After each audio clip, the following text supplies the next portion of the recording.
In the WKYX WNGO newsroom, I'm Bill Hughes.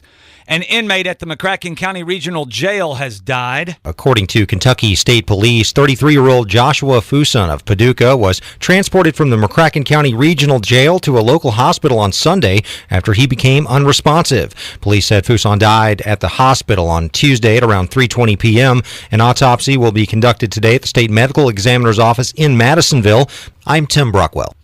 When contacted this afternoon about the autopsy results, McCracken County Coroner Dan Sims told West Kentucky Star he's recused himself from the case after accusations on social media that his investigation could be biased.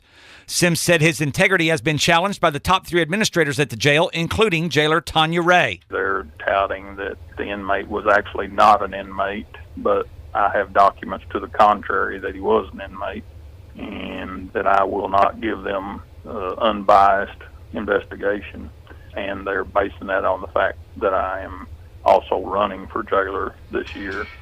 Sims said after 23 years as coroner, he has never been accused until now, but in the best interest of his office and the county, he has turned the case over to the Livingston County coroner. Kentucky State Police are also involved in the investigation. Results of the autopsy have not yet been released to the Livingston County coroner, Jeff Armstrong. The National Weather Service in Paducah has issued a flood watch through tomorrow evening for parts of western Kentucky, including Caldwell, Callaway, Christian, Fulton, Graves, Hickman, Hopkins, Lyon, Marshall, and Trigg counties. 2 to 3 inches of rain could fall across that watch area, with higher amounts possible in some places. Rain falling on saturated soil will increase the risk of flooding in naturally flood-prone areas such as creeks and streams, and also low-lying roads. Speaking of roads, let's check in with J.P. Roberts in our traffic center. Taking a quick look at your afternoon drive. Looking at a pretty good drive right now. Rain not really a big factor at this moment, although we do expect to see some more into the evening, maybe tomorrow. So just be prepared for that. Right now what we're looking at is a few roadways, actually one in particular that closed this morning in McCracken County. That was Bonds Road, closed again due to high water. They do have signs out at this time. Also pay attention to the US 60-62 Mississippi River Bridge. They are closing that bridge each day around 7 o'clock, and then it reopens around 5:30. So you'll need to make alternate arrangements to make the crossing. That's traffic. I'm J.P. Roberts in the WKYX Traffic Center. Showers likely tonight with possible thunderstorms and a low of 54. More rain tomorrow with breezy conditions and a high in the low 60s. You can find news anytime at westkentuckystar.com.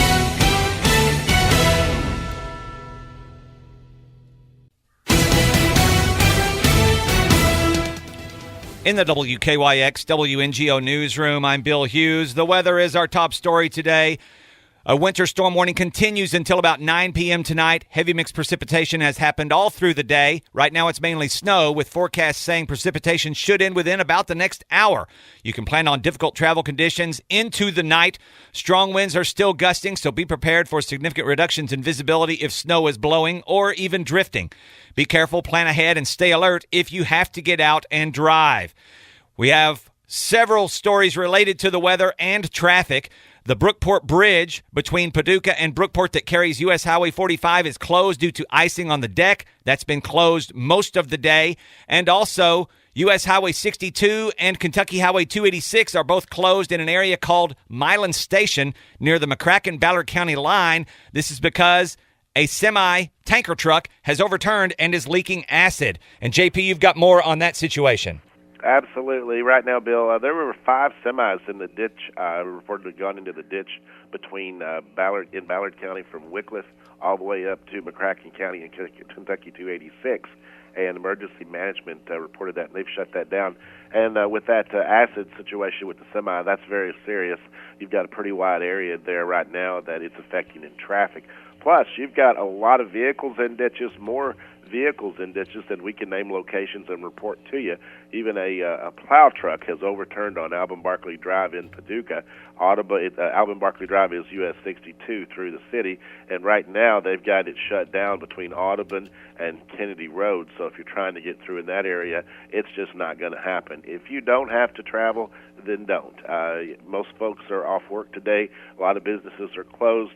Trying to get out on the roadways, it's not a good idea. Even four-wheel drives and big, heavy equipment, as you can see, like snowplows, are ending up in ditches. It's better at this time to just stay home and get through the night with this very, very slick and hazardous road conditions in Paducah, McCracken County. That's traffic. I'm J.P. Robertson, the WKYX Traffic Center. Thanks a lot, JP. Once again, we want to remind you, Highway 62 and 286 in the Milan Station area near the McCracken-Ballard County line. Both highways are shut down due to an overturned tanker that is leaking acid. There may be some evacuations in that immediate area. And once again, the Brookport Bridge between Paducah and Brookport, Illinois is shut down. The only link between McCracken County, Kentucky and Massac County, Illinois is the I-24 bridge. Interstates and parkways are still snowpacked as well, folks, so be careful if you have to get out. Mostly cloudy and breezy tonight with a low of 17 degrees. Partly sunny tomorrow, a high only in the upper 20s.